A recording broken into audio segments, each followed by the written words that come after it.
ఈ ఎన్నికల సాకు రైతు భరోసాకు షాకట. పెట్టుబడి సాయం వాయిదాల పర్వం. పూరా తర్వాత ఇస్తామంటున్న సీఎం. గతంలోనూ భరోసా లేని మాటలెన్నో. తాజాగా మరోసారి సర్కార్ వాయిదా. ఓట్లు దండుకునేందుకు మళ్ళీ హామీ. ముందే ఇవ్వచ్చు కదా అంటున్న రైతులు. ఎన్నికలు గడిస్తే ఎగ్గొట్టే వ్యూహమా? మున్సిపల్ ఎన్నికల తర్వాత రైతు భరోసా పెట్టుబడి సాయం పంపిణీ చేస్తామంటూ ముఖ్యమంత్రి రేవంత్ రెడ్డి ఇచ్చిన హామీపై రైతుల్లో అనుమానాలు వ్యక్తమవుతున్నాయట. సీఎం రేవంత్ రెడ్డి మాటలు నమ్మశక్యమేనా అనే చర్చ జరుగుతున్నది. గతంలోనూ ఇలాంటి హామీలు చాలాసార్లు ఇచ్చారని, కానీ రైతు భరోసా మాత్రం దక్కలేదని రైతులు చర్చించుకుంటున్నారు.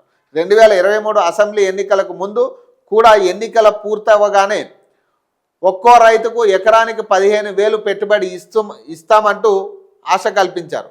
తీరా ఎన్నికలు నవంబర్లో పూర్తయి డిసెంబర్లో కొత్త ప్రభుత్వం ఏర్పడితే మే నెలలో రైతు భరోసా వేశారు. అది కూడా బీఆర్ఎస్ ప్రభుత్వం సిద్ధం చేసిన నిధుల్లోనే ఎకరానికి 5,000 చొప్పున మాత్రమే జమ చేశారు. ఆ తర్వాత ఒక్క సీజన్ పూర్తిగా ఎగ్గొట్టి మరో 2 సీజన్లో కోతలు పెట్టారు. ఇలా సీఎం రేవంత్ రెడ్డి చెప్పిన మాటలు ఎప్పుడూ ఖచ్చితంగా అమలు కాలేదని, ఇప్పుడు కూడా అంతేనని అనే అభిప్రాయం రైతుల్లో వ్యక్తమవుతుంది. ఎన్నికల తర్వాత ఎందుకు, ఎన్నికల ముందే రైతు భరోసా వేయొచ్చు కదా అనే ఆలోచన రైతుల్లో ఉంది. ఒకటి ఇక్కడ ఇందాక కూడా నేను మొదట్లో కూడా చెప్పిన, ఈ పైసలు వస్తాయనే గవర్నమెంట్ పెట్టిన స్కీములు పైసలు వస్తాయనే ఆలోచన ఇక పూర్తిగా మనం మానుకోవడం మంచిది. ఆ ప్రభుత్వం ఇవ్వదు, వాస్తవంగా ప్రభుత్వం ఇచ్చే పరిస్థితి కనపడట్లే. ఇది పూర్తిగా అర్థమవుతున్న అంశం. 2 ఏళ్ళగా ఈ ప్రభుత్వం ఏది కూడా చెప్పింది ఏది కూడా జరగలే. ఈరోజు ఏదో మాట్లాడుతున్నారని కాదు, ఈ రైతు భరోసా అంశం ఎప్పటి నుంచో, ఏ పండగ వచ్చినా రైతు భరోసా, పండగలో రైతు భరోసా, మన సంక్రాంతికి రైతు భరోసా అన్నారు, లేదు.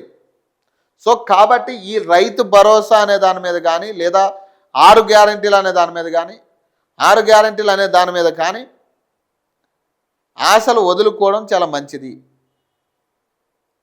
వదులుకుంటే బెటర్. ఎందుకంటే వీళ్ళు ఇవ్వరు సావరదని, అదే పంచాయతీ అదే ఆశతో మీతో ఓట్లు వేయించుకుంటున్నారు, మళ్ళీ గద్దెనెక్కి కూర్చుంటున్నారు. కాబట్టి ఎవ్వరూ కూడా దీన్ని నమ్మే పరిస్థితి లేదు. నమ్మొద్దు, కరాకండిగా 6,000 పింఛన్ వస్తుందంటే నమ్మొద్దు, మీరు నమ్మకండి.